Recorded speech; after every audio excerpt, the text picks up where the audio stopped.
immigration protection, whether provisional or permanent. If that person becomes eligible for social security in the future, for example by becoming a legal permanent resident, income reported with an ITIN can be counted for the amount he or she is eligible to receive, explains the American Immigration Council. What is an ITIN? Experts point out that ITIN was created for tax purposes in July 1996 to allow foreigners and others who are not eligible for an SSN comply with US tax laws.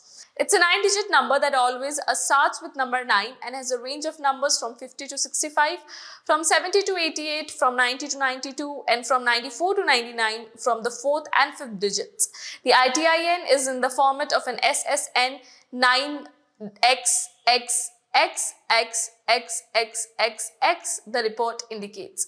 While undocumented immigrants can have it, this number applies to all types of immigrants, including the undocumented.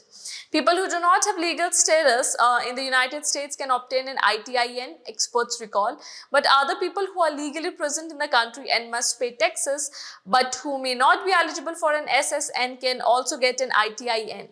There are various cases to legal immigrants who must have ITIN, such as those who work a certain period in the country, foreign students, teachers, or researchers. Even that dependent or spouse of a US citizen or partner or someone with green card, ITIN do not provide legal status or work authorization. Remember the report.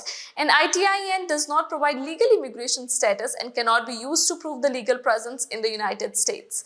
Tax payment. It should be remembered that although the ITIN allowed the payment of taxes, undocumented immigrants are not entitled to certain social benefits. This number has allowed more than 4 million people to pay taxes annually. That represents $5,500 million only considering payroll. ITIN holders are not eligible for all tax benefits and public benefits that US citizens and other taxpayers can receive, it is recalled. However, if that person becomes eligible for Social Security in the future, for example, by becoming a legal permanent resident, income reported with an ITIN can be counted for the amount he or she is eligible to receive. What is currently the problem with ITIN? More than 100 legal, religious and community organizations called on IRS Interim Commissioner Douglas O'Donnell to remove the barriers immigrants face in accessing state tax credits. States report that many individuals cannot benefit from these credits because the IRS does not issue ITIN number to individuals who do not have a federal tax debt or do not have a federal refundable credit pending, they said.